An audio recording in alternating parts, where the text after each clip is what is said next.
Octobre rose, un mois de sensibilisation au cancer du sein va commencer.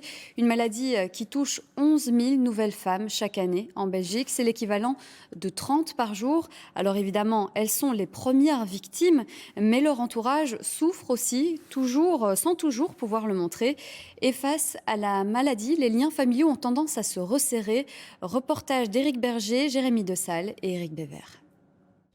Dans la famille de Fabienne, on voit la vie en rose. Depuis l'arrivée il y a quelques mois d'un second petit-fils, Achille, il n'y en a plus que pour lui. Mais Fabienne n'oublie pas l'épreuve qu'elle a traversée il y a quelques années.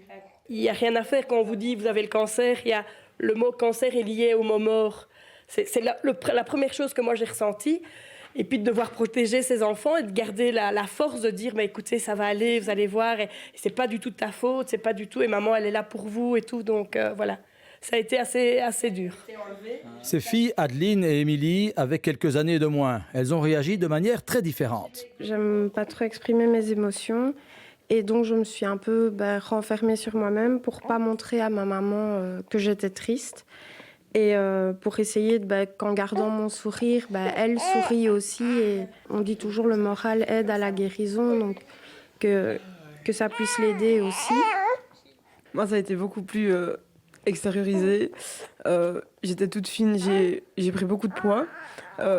J'ai comblé le manque de ma maman par la nourriture. Ça a été vraiment une épreuve difficile qui nous a vraiment rapprochés. Un rapprochement, c'est aussi ce qu'a ressenti Alain. En un an, il a vu ses cheveux blanchir et tomber, mais ce cancer ne l'a pas éloigné de son épouse, au contraire. Rapproché, énormément rapproché.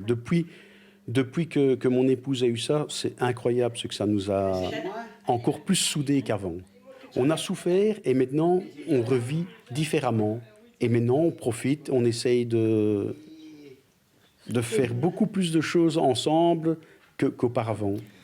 La maladie a donc renforcé les liens, mais elle peut aussi les abîmer. Certaines connaissances se sont détournées de Fabienne par gêne ou par peur. Et pourtant, dit-elle, en cas de cancer, on a besoin d'être fort entouré, même s'il n'y a pas de mots et que c'est en silence.